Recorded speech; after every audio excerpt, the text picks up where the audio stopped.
আমি এখন আছি চট্টগ্রাম সোহাগ দামপাড়া কাউন্টারে। এটা হচ্ছে সোহাগ প্রেস্টিজ ডবল ডেকার, বর্তমান বাজার মূল্য হিসেবে বাংলাদেশের সবথেকে দামি বাস। বাসটার আউটসাইডটা দেখেন, ইনসাইডটা এখন দেখাবো। বডি নাম্বার হচ্ছে 15 সিরিয়ালের গাড়ি, 8496। তো হচ্ছে লক করা দরজাটা খুলেন তো।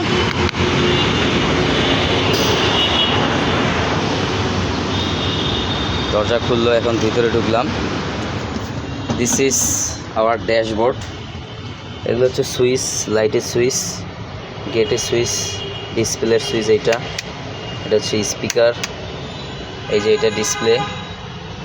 এই হচ্ছে পাইলটের ড্যাশবোর্ড। বর্তমান বসে আছে আমাদের বড় ভাই, ঠিক আছে। এই যে এখানে আরেকটা মনিটর দেখা যাচ্ছে। এটা হচ্ছে এয়ার সাসপেনশন, মূলত গাড়িটা হাই লো করা যায় এই যে এই সুইচটার মাধ্যমে। এই যে এটা দিলে হাই হবে এবং লো হবে। এই হচ্ছে ভিতরের ইন্টেরিয়র, একমাত্র বিলাসবহুল স্লিপার সিট এই বাসের। এইটা হচ্ছে লোয়ার ডেক।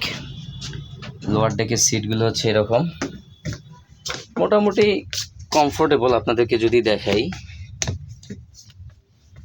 এখানে নিচে সিট আছে মাত্র 10টা, 11টা স্লিপার সহ একটা 12টা। আর যদি আপার ডেকে যাই, এই হচ্ছে আপার ডেকে, সিঁড়িতে উঠলাম। এই হচ্ছে আপার ডেক। মূলত এই সিট নাম্বার দুইটা হচ্ছে E2 E3। এই সিট দুইটাতে বসলেই একটা রাজকীয় ভাইব আসে, একদম পুরা চতুর্দিক থেকে পর্দাটা এটা উঠানো যায়। তো এই হচ্ছে সিঁড়ি।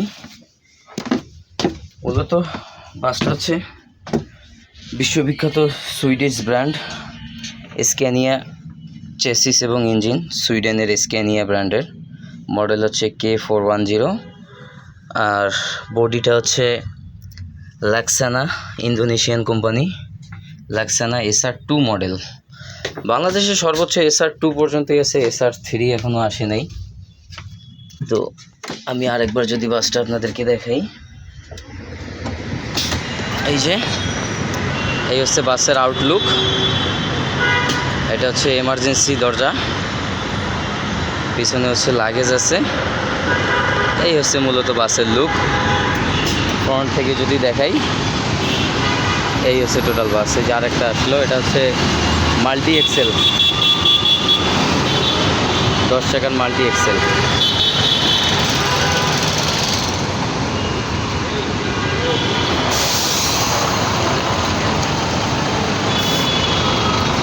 একটা হাই দিয়ে দাও, তোমার ভিডিও করলাম। তুমি এই যে Scania Laksana SR2 multi Excel গাড়ির একজন সম্মানিত স্টাফ, তোমার অনুভূতি কেমন? অনুভূতি শেয়ার করো। আলহামদুলিল্লাহ, খুব ভালো ভাই। ওই যে আরেকজন আমাদের গাইড সাহেব ভাই, হ্যাঁ গাইড সাহেব, খুব ভদ্র একটা লোক ভাই। হ্যাঁ ভাই, কোথা থেকে আসলেন? কক্স থেকে? শিলিগুড়ি। শিলিগুড়ি, কলকাতা। ও, জলপাইগুড়ি না যাওয়ার কথা ছিল আপনাদের? জলপাইগুড়ি হুগলি হয়ে তো শিলিগুড়ি যায়। ও দাদা, আপনি দেখি পুরো কলকাতার ভাষা শিখে গেছেন দাদা। এদিকে আর বলবো না দাদা। এই শুনো, মাল্লা বাজে তারপর